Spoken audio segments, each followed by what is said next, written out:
Ladies and gentlemen, we will now continue with the panel, What Future for the EU Enlargement and the Western Balkans? And it is my distinct honor to invite to the panel Ambassador Giaufret, Ambassador Gori of Italy, Ambassador Magyar of Hungary, Mr. Jakov Devcic, and Mr. Srdjan Majstorovic to join me here at the panel so we can continue our conversation. Hello, sir. So good to see you. Very good to see you, sir. Please.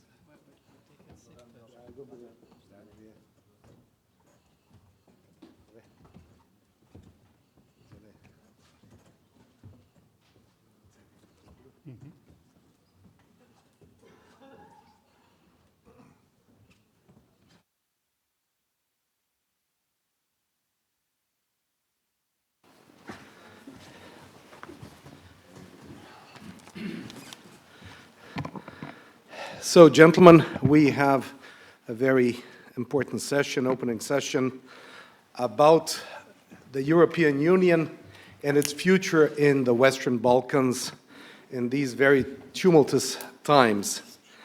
And without further ado, I would kindly ask Ambassador Emanuele Giaufret, as the first among equals talking about the European Union, to open the discussion with his introductory statement. Well, thank you very much. It's great to be here in this forum that I have the pleasure to attend every year. We have here in this room, I believe, a lot of people that work in business, work with promoting the integration of the economy. They're looking at the European Union integration as an important stake in daily work. And therefore, I'm very pleased that in this context, we can say that certainly enlargement has made a lot of progress in the course of 2024, and it remains very much on the top of the European Union agenda. The new momentum of enlargement is real. We've seen in the course of 2024 the European Council to recognize Bosnia-Herzegovina as a candidate country. We've seen the first IGC with Ukraine and Moldova. We've seen in June the interim benchmarks for Montenegro to be met, chapter 23-24. Important step. We saw last week Albania to open the first cluster. And of course, the year is not over, so we might expect even more development in the course of 2024. Tomorrow, the European Commission will publish the enlargement package with the assessments of all candidate countries. And of course, we have adopted the growth plan that was mentioned by the speakers before me. In record time, we have set aside 6 additional billion euros, 4 billion in loans and 2 in grants. That goes on top of the IPA funds. We have adopted the legal basis, and 5 out of 6 Western Balkan countries adopted the reform agenda, including Serbia. And the Commission has confirmed and adopted the reform agenda last week. So now we're looking forward to roll out of the reform agenda implementation. So this is where we are, and I don't think that if I had to predict a year ago from this podium that everything that happened, I would have been as optimistic as I am now in terms of achievement in the overall enlargement policy. So I would say that the European Union has set the ground for a bright future to enlargement. We have, next week, we'll have the hearing of the new college, the new commissioner, in front of the European Parliament, and among those commissioners, a commissioner that will be fully devoted to enlargement only. And this has not happened in the last 10 years. So all this, what has happened, what the plans are, to me is a clear indication that this is a time to intensify reforms, to intensify efforts to align with the EU policies, and to seize this great opportunity that these very unfortunate, troubled times, as you mentioned, the Russian aggression against Ukraine has changed the political landscape and the geostrategic landscape of the European Union, and there is a clear determination of the EU to move forward with enlargement, so now we need to get this done. Thank you. Thank you, sir. Couldn't be more clear. And the key sentence that I noticed here is your opening sentence when you said, enlargement is real. Because this is the big question which many Serbs and other people in the region have been asking for many years. And I trust you. I trust you that it's real. And I kindly invite Ambassador Gori to say what is the position of Italy and what is the Italian perspective on this new reality of the European Commission, its policies and its outlook for the Western Balkans. Thank you very much for the invitation to be here. Very happy to speak in front of all of you. I fully agree that the new momentum of enlargement is real, especially for the European institutions. They are making really a big effort. We have to be all on the same side, in the sense that we have to give credibility to this new momentum. We, as member states of the European Union, not only the European institutions, but also, of course, the candidate countries. And in particular, I think we have to overcome this trap of low expectations between the Western Balkans region and the European Union. A trap of mutual low expectations that unfortunately, in which unfortunately we have fallen in the last 10 years. So we have really to grasp this new opportunity with the new momentum of enlargement. And I think in front of us we have three possible scenarios. A scenario which is a sort of business as usual scenario. In other words, we won't be able to grasp this new opportunity, and we will continue to proceed as we did in the past, meaning very slowly, opening a cluster today, a cluster in 1 year, and so on. This would be really the negative scenario for all of us, because it would mean that we won't be able really to exploit the possibility and the opportunity that we have in front of us. The second scenario is a scenario of an accelerated enlargement process. Sometimes we, at least in the public debate, there is this idea of a fast track.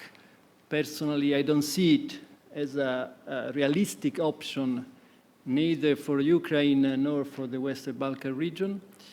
And finally, we have a third scenario, which is a scenario of gradual integration into the European Union, which is a little bit the idea behind the growth plan, meaning the possibility really in the coming months and years to make progresses with regard, in particular, with the single market, the possibility to enter the single market. And this gradual integration, the possibility to anticipate to the pre-accession phase a lot of benefits that generally you get once you become a full member of the European Union, is a very important, I would say, pragmatic and realistic scenario. And Italy is supporting very much the acceleration of the enlargement process, this new momentum, and in particular with regard to Serbia, we support the opening of Cluster 3 as soon as possible. Thank you, sir, very much. That has been a debate. Is it better for the European Union to gradually integrate the countries, or will it be a big bang situation where the integration just occurs in a second? And usually the European Union enthusiasts, the people who are very much involved in it, were against gradual integration. Personally, I always believed that gradual integration is easier for both sides. The enthusiasts were typically cautious about it because they thought we'll be left halfway. We will actually never enter, we'll be in the foreroom, we'll be never introduced into the living room, you know.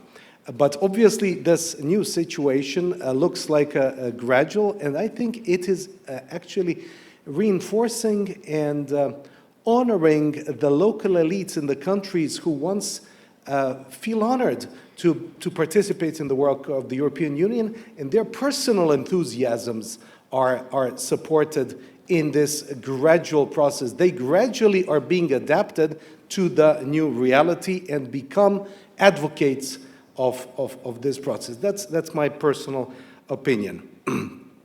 I would kindly ask Ambassador of Hungary, Mr. Jozsef Magyar, to make his brief statement as well. Thank you so much for my invitation. I'm first time here, and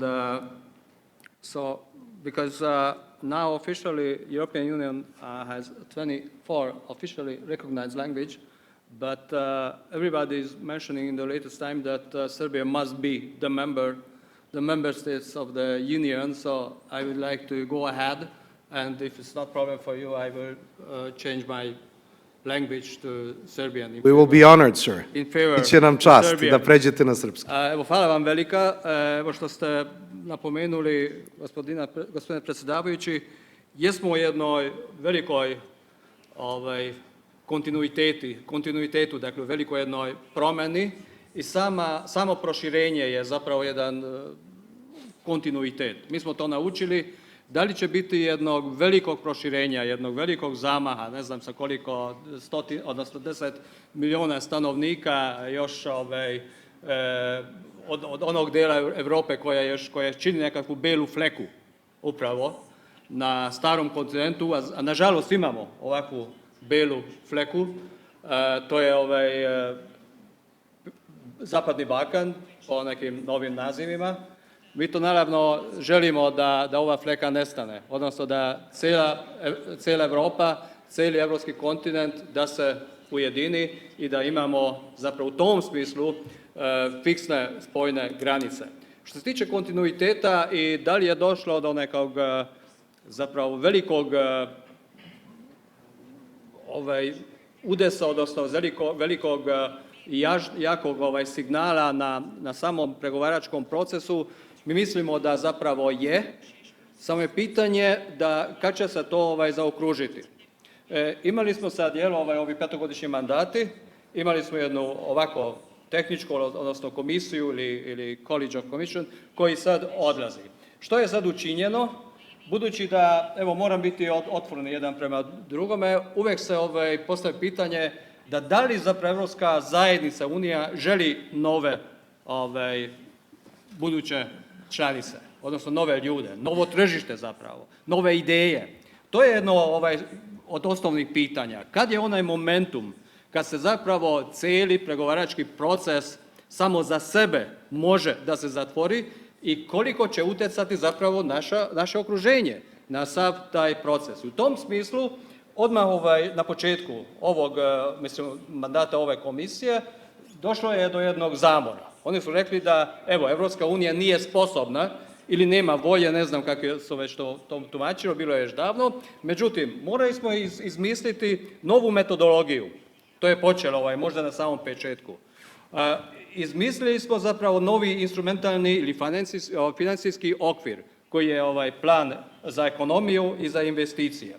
I evo na kraju što je ambasador Giaufret pomenuo, sad ponovo imamo jedan financijski okvir, to su strašno vredni novci, govorimo o više milijardi eurova vrednosti i kao mađarsko predsjedavajuće i sad smo stigli negdje između. Dakle, odlazi stara komisija, sad je prelazno razdoblje, nadamo se evo da ova saslušanja koja sad počinju naredne nedelje će se uspješno završiti. Iako je sve ide pozitivno, onda ispred kraja godine imat ćemo novu komisiju. Ako ne, onda nije za isključiti da će se to malo još odugovlačiti par nedelja. I onda gledamo unapred, dakle, što bi mogla učiniti, prvenstveno ostajemo kod naše teme, dakle, na području proširenja, što bi mogla nova komisija, odnosno koji su zahtevi od nove komisije. Evo, ja sam izdvojio dva dokumenta. vezan za to, budući da je to i izrečeno i napisano. To je zapravo, to su dva govora od stare i buduće, odnosno već je nova predsjednica Europske komisije. To je zapravo jedan politički vodič i zapravo letter of missions, dakle pismo za novi mandat za predviđene komisionere.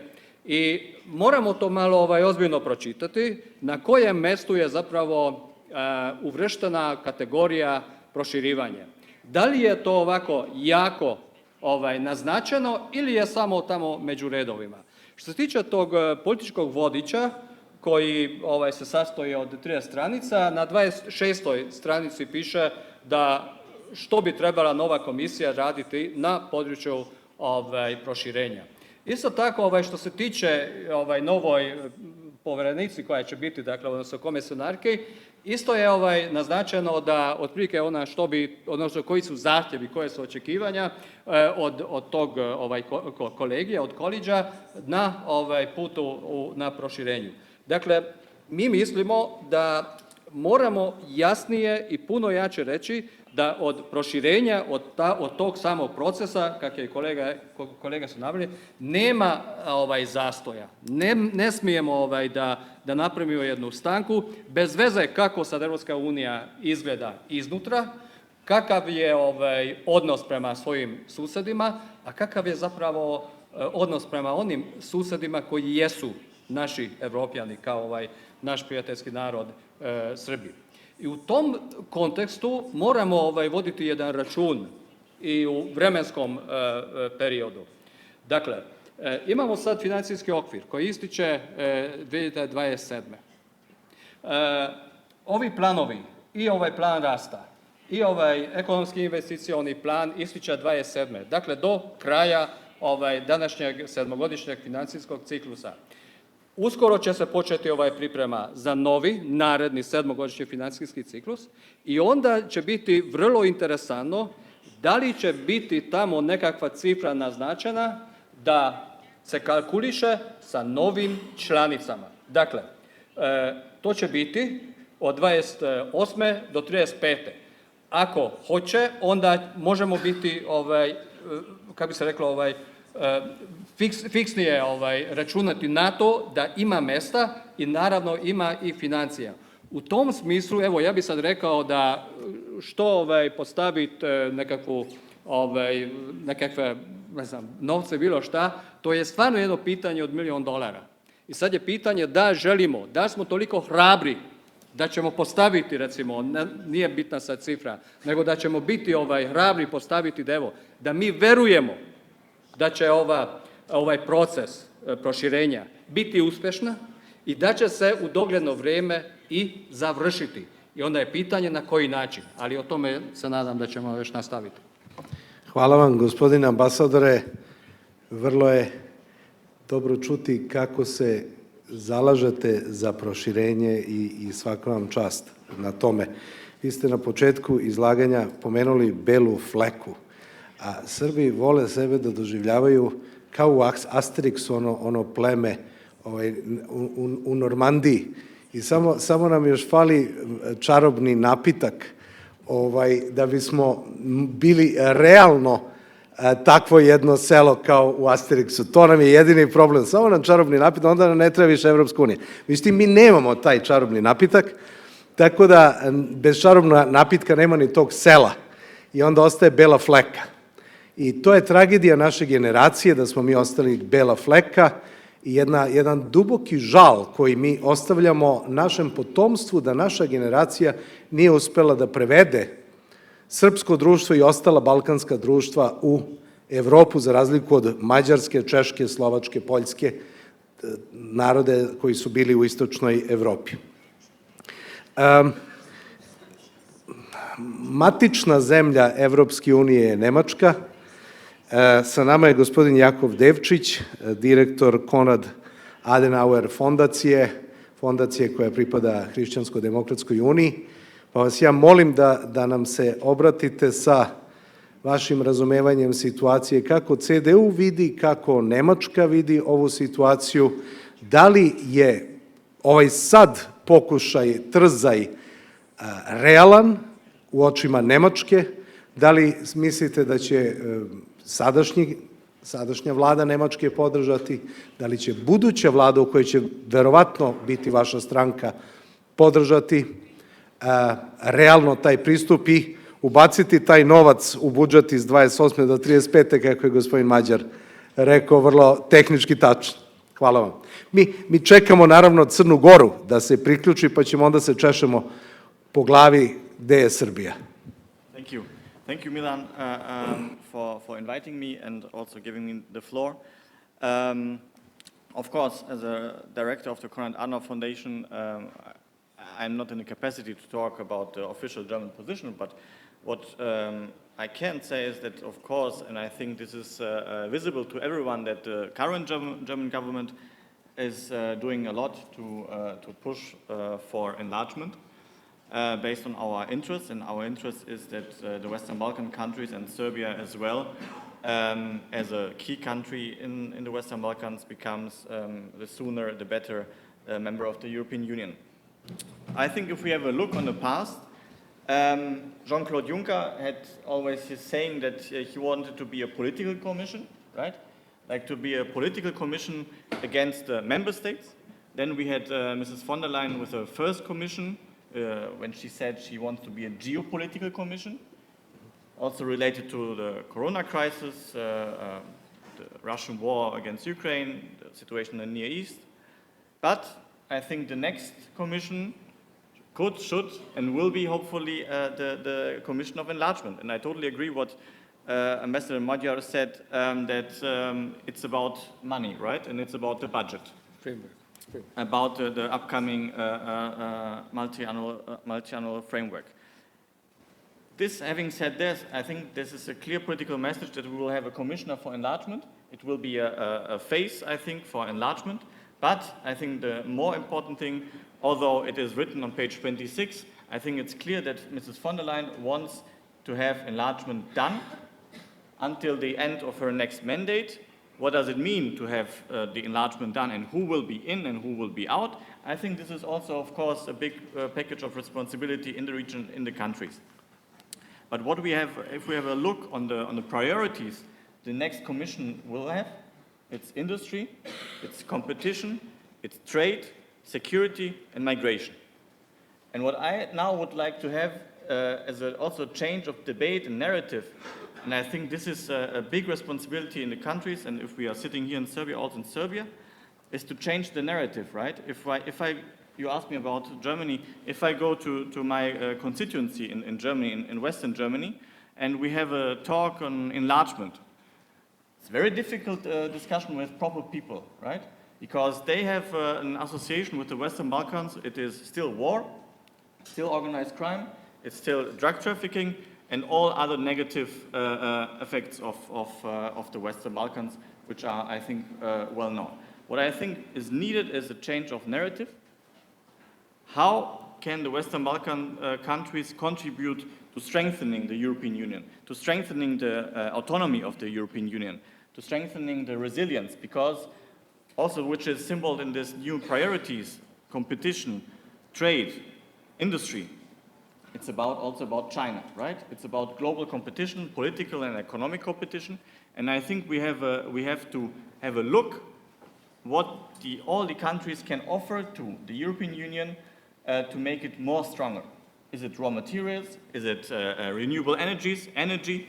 Also, I think the current ongoing in Albania about migration, right? It's also, I think, a contribution done in a very smart way, or it could be done in a very smart way by Albania to support the European Union. And I think these are all small steps which can contribute to a change of narrative, which will be needed if we talk about enlargement and also talking about budget.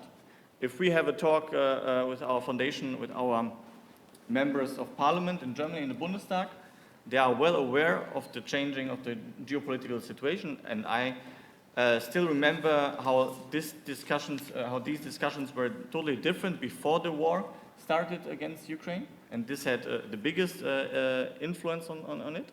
And I'm convinced that if we take the position of the next government next year or before, let's see, that we will continue this kind of enlargement with more pressure and with more engagement, and I think this will be clear. Kada čovek pogleda obraćanje gospođe von der Leyen Evropskom parlamentu, gde ona govori protiv invazije Rusije na Ukrajinu i kada se vidi aplauz Evropskog parlamenta, to je 780 ljudi, koji traje 2 minuta, traje aplauz. Vi vidite kolika je ta podela koja je nastupila i iz toga ja izvodim zaključak o toj iskrenoj volji da se Zapadni Balkan priključi, da ne bude više bela fleka, jer oni su svesni toga da nema sigurnosti u Evropi dok se to ne desi.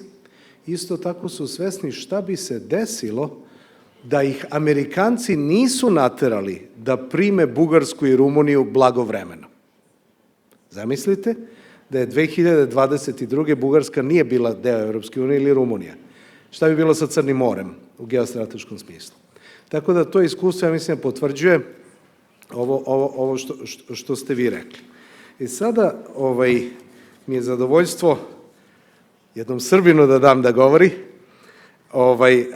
gospodinu Srdjanu Majstoroviću, koji je moj saborac od 20 godina, 25 godina, već u tim našim pokušajima da uđemo u Evropsku uniju. Tada smo bili tinejdžeri. Bili smo, da, vi ste malo mlađi od mene. U stvari, taman je bio 5. oktobar i krenulo je kako treba i onda se desio 11. septembar, koji je nekako skinuo Srbiju sa dnevnog reda. Srbija je bila šampion 1 godinu dana. I onda se dešava 11. septembar i odjedanput potpuno nova pitanja se otvaraju.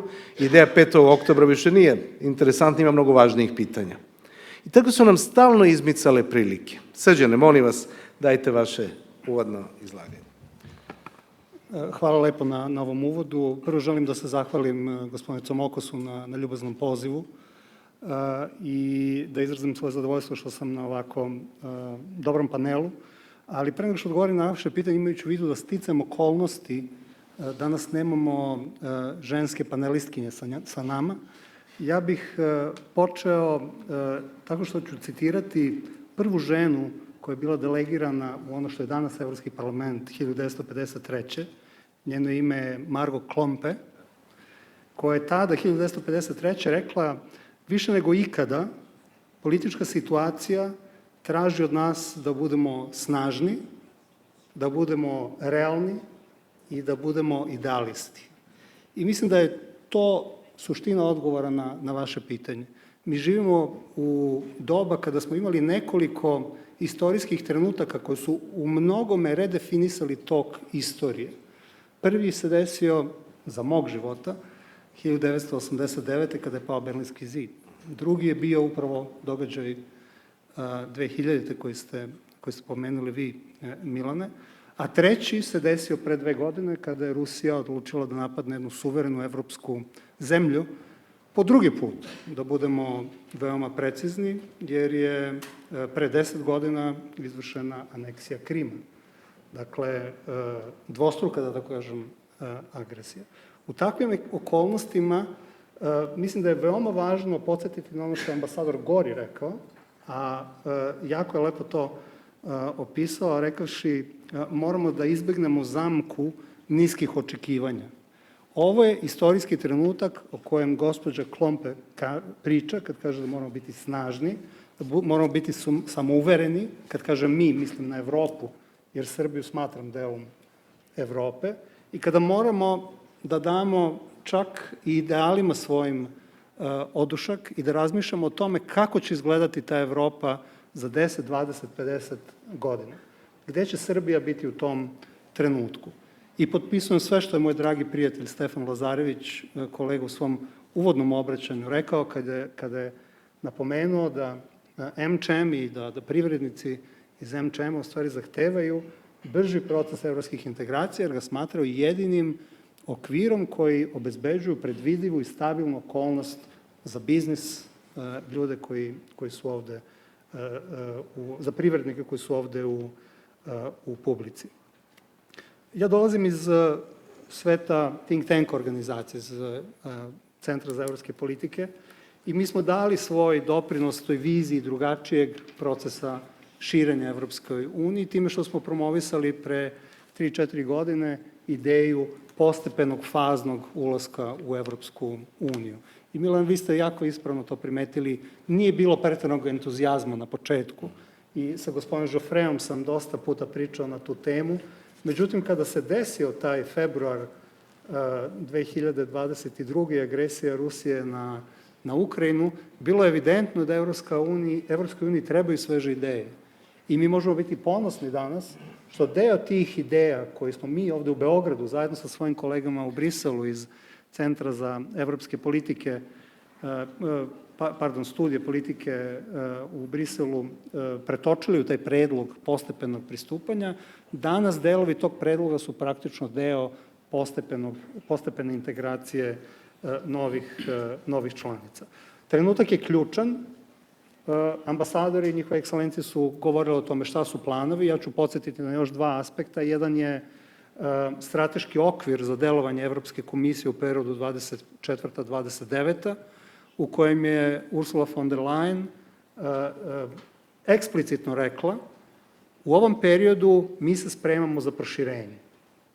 Dakle, moramo da shvatimo da se otrgnemo od toj zamci niskih očekivanja o kojoj je ambasador Gori pričao i da shvatimo da u Briselu danas sede ljudi koji razmišljaju o tome kako će Evropska unija funkcionisati sa novim članicama. Dakle, to više nisu bajke, to više nisu prazne priče, sad imamo na stolu zaista konkretne poteze. Taj plan trebalo bi da odgovori na 4 ključna pitanja. Kako će uvećana Evropa funkcionisati u vezi sa poštovanjem onoga što nazivamo osnovne vrednosti na kojima počiva Evropska unija. Drugo, taj plan treba da odgovori na koji način će uvećana Evropa donositi odluke, kako će upravljati sobom. Mora da odgovori na pitanje kako će se učešće u pojedinim politikama Evropske unije, od poljoprivrede, energetike do raznih drugih politika, uvećanje njeno odraziti na primjenu tih politika. I na posledku ono o čemu je ambasador Magyar pričao, a to je kako ćemo podeliti kolač, odnosno kako će se budžet raspoređivati u tim okolnostima kada Evropa bude veća. Dakle, to nisu male teme, verujte mi. Kada se govori o budžetu, u Briselu se pregovara do kasno u noć, do ranih jutarnjih sati, gde se svako bori za deo svog kolača. Imajući u vidu da će svako se boriti za deo svog kolača, mi moramo da shvatimo da je potrebno da odgovorimo na ono što su zabrinutosti Evropske unije kada je u pitanju njeno širenje na područje Zapadnog Balkana. Šta su to strahovi nemačkih građana, holandskih građana, francuskih građana, građana Austrije, kada je u pitanju širenje na Zapadni Balkan? Dakle, borba protiv kriminala, borba protiv ilegalnih migracija, snaženje demokratskih institucija, snaženje nezavisnog sudstva, profesionalna administracija, na jedan način prosto stvaranje jednog sistema, državnog, pravnog, socijalno i ekonomskog, koji je uporediv sa načinom na koji žive građani Evropske unije u državama članicama. Na taj način, kada privedemo kraju unutrašnje reforme, koje su suština procesa pristupanja Evropskoj uniji, tada će možda građani Nemačke ili građani Francuske, Austrije, koji spadaju među najskeptičnije kada je u pitanju širenje Evropske unije, imati drugačiju sliku o Srbiji, o zemljama Zapadnog Balkana i drugačije podržavati proces širenja Evropske unije. Ovdje bih stao za sad. Srdjane, hvala vam puno. Imam jedno. I have a complicated, hard question to you, Ambassador Giaufret. And this is the question of the situation in relations to Kosovo. from my understanding, a legally binding agreement that Serbia will sign, agree to, is on normalization of relations with Kosovo, is a sufficient condition for Serbia in terms of European Union integration. Is that statement correct? Is the agreement on normalization of relations with Kosovo, between Serbia and Kosovo, if enforced, if applied completely, did we close the chapter? Does this close the chapter regarding European Union accession of Serbia, or will there be subsequent demands after that? Thank you for the difficult question. But it's very clear in the framework of negotiations that the European Union and Serbia have agreed at the beginning of the negotiation that Chapter 35, which is a chapter related to the normalization of Kosovo, seeks to reach a comprehensive legally binding agreement normalizing the relationship. This was mutually agreed. Sound is not.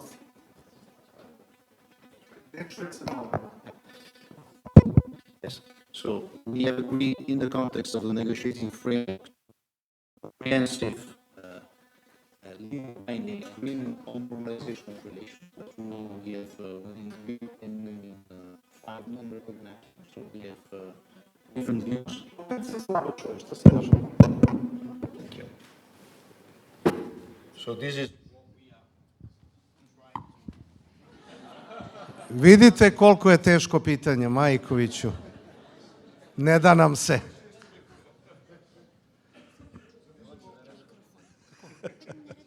Da otpevamo nešto.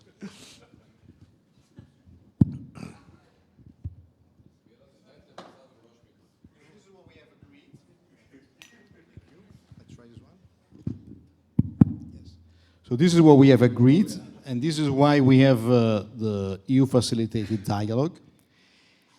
We need to give content to this normalization, and this is what the agreement on the path towards normalization is doing. We have agreed on a number of key steps that give content to this normalization. These steps have now been integrated into the negotiating framework as the indicators of progress. So this is what we need to do. Of course, the difficulty of the normalization with Kosovo is that, contrary to the other chapters where Serbia has to deliver on its own responsibility to deliver on the other chapters, in the context of the dialogue, it's a dialogue with a third party, so we have this additional difficulty. But the objective is what we have agreed initially in the negotiating framework, which is what you have defined in your questions.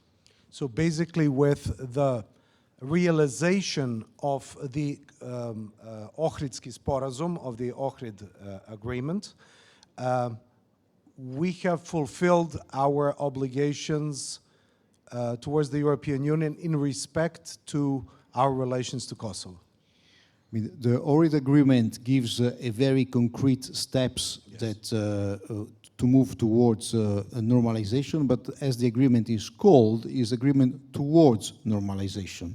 So there will be, we will need to take things step by step. We will certainly be, if we manage and when we will manage to fully implement all the dialogue agreement that is not only, unfortunately, we don't have only the Ohrid agreement, we still have a number of other agreements that have not been fully implemented by the sides. But certainly we will be much more advanced towards reaching the final goal, which is a comprehensive and legally binding agreement. Sad, da li se čujemo dobro? Čujemo se. Mr. Ambassador Giaufret, what would be your best advice, being such a good friend to Serbia, what would be your best advice to the government of Serbia? What should it do in the next 3 years to come to a comparable situation to Montenegro, to be at the forefront of accession and potentially become a member of the European Union by the end of this decade? Well, certainly the work that is in front of us is in a way relatively clear. First of all, we have the reform agenda that the government has adopted just a few days ago.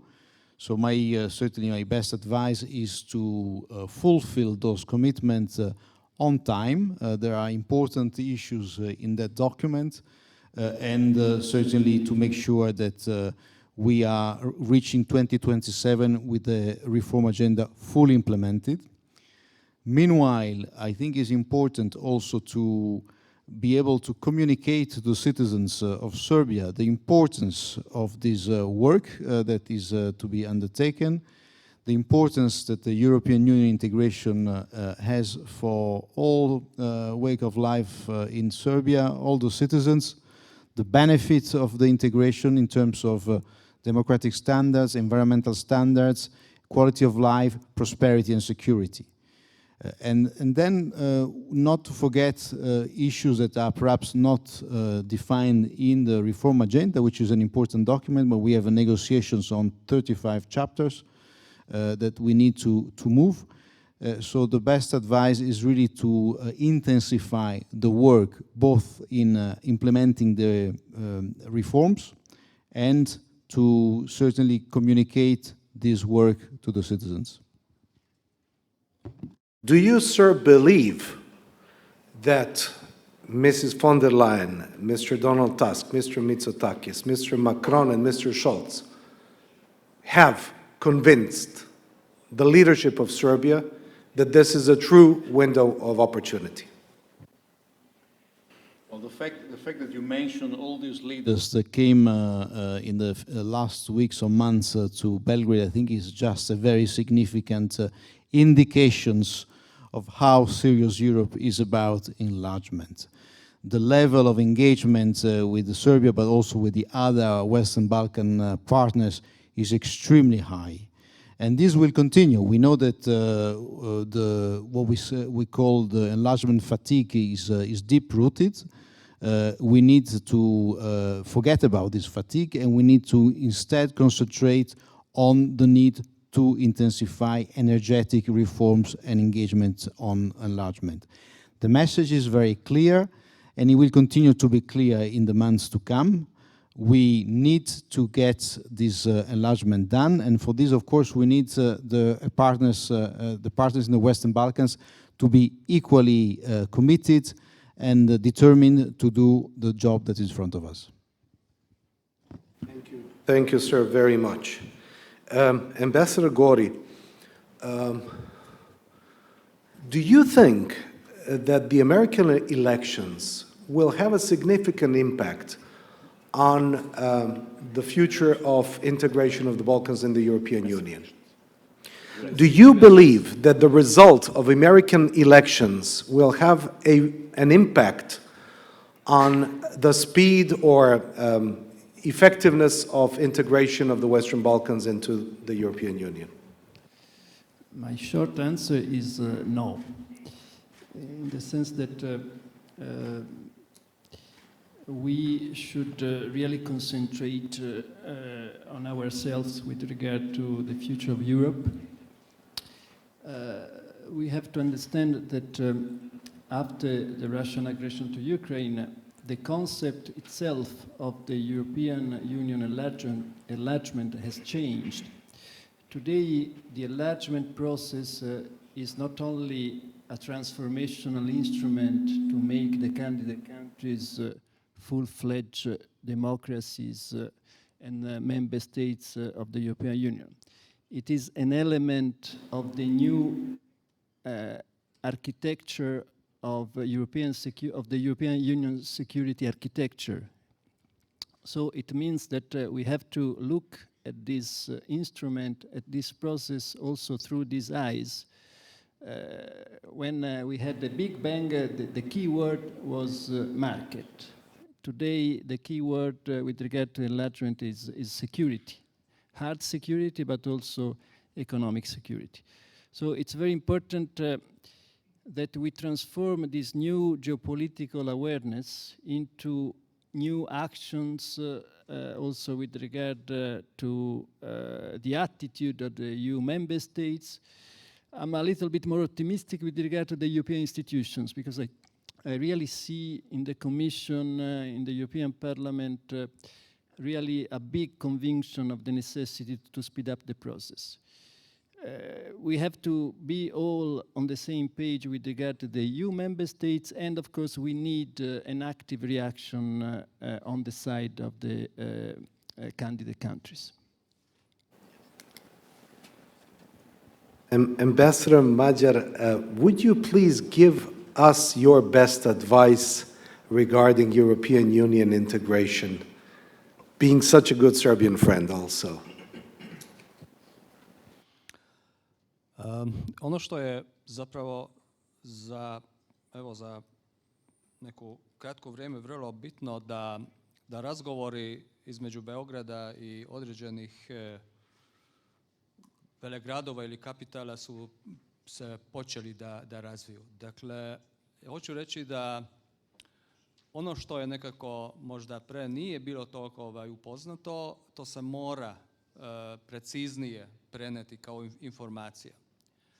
Drugo, postoji ovo pitanje, veliko pitanje, dakle vezano za Kosovo ili Južnu pokrajinu, ali moramo par puta pogledati zapravo na pozitivne efekte.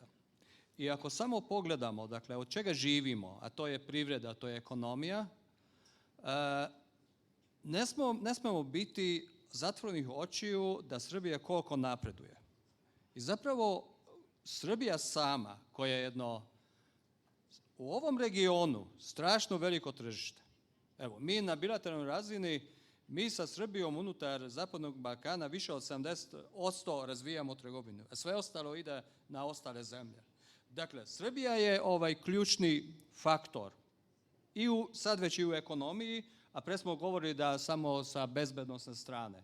Dakle, to moramo o tome voditi računa, da ako Srbiju prihvatimo među naše redove, mi sa time ćemo dobiti. I to mora biti, dakle, svima jasnije i prepoznatljivije. I s te strane gledamo za taj dijalog, za ono kad se kaže, gradualno se nešto dešava.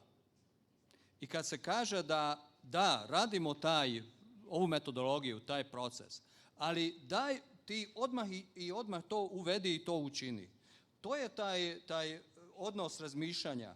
Da li možemo biti malo strepljiviji, odnosno reći da i to je nekakav tranzicijski proces i kad ćemo biti na kraju, 98% svih učinjenih domaćih zadaća, onda ćemo zapravo kao krajnji razgovor, što je Srdjanović rekao, dakle, da kad se završi cijeli proces i kad ćemo raspodijeliti i mandate i određene financije, da smo se onda dogovorili. Međutim, taj proces mora biti vidljiv, Evropska unija sama mora biti uvjerljiva u tome da želi nove članice, da je riješila svoje interne debate, da je sposobna i s te strane, kao što je rekla predsjednica, na prvom mjestu je konkurentnost. Jer mi govorimo sad unutar Europe, ali moramo gledati i globalne trendove. Da li smo sposobni, da li smo zapravo, neću reći da na istoj razini nekakvi igrači sa cijelim globalnim svijetom ili cijelom ekonomijom, ali moramo voditi o tome računa da ako bismo se danas mi zatvorili, a to sad ne samo geopolitičkom, nego u geografskom smislu, pogledajte Srbija i Mađarska, i tu je Slovačka, mi nemamo direktan odnos prema moru, prema slobodnim takozvanim vodama. Kad je došla ova energetska kriza, oni koji su zapravo imali svoju obalu su rekli, mi ćemo podići za 2 godine nove LNG terminale. To je bio jedan odgovor, a mi nećemo moći.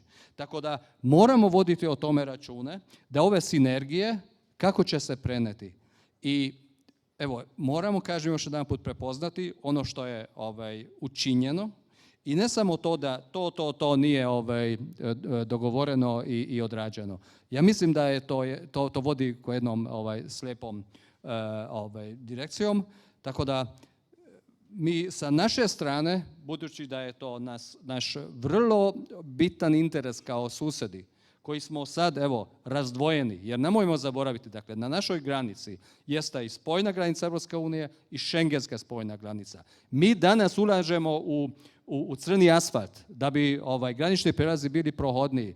A da li bismo mogli već sanjati o tome da ovi novci koji će se danas investirati u te namene, da ćemo moći negdje drugdje prebaciti, da podižemo naš, odnosno standard naših građana i da ekonomija još jače zapravo procvete na ovom regionu. Hvala vam, gospodine ambasadore. Vi biste mnogima u Srbiji mogli da držite časove srpske gramatike. Gospodine Devciću, Mr. Devcic, being a representative of the CDU, Christian Democratic Union here in Belgrade, and Mrs. von der Leyen is from the CDU, I understand also, and Mr. Merz is from the CDU, who is the would-be chancellor, possibly, we will see. What would German policy look like towards the war in Ukraine and towards enlargement in the Balkans if Mr. Merz was added into the equation on top of Mrs. von der Leyen? That's now also a difficult question.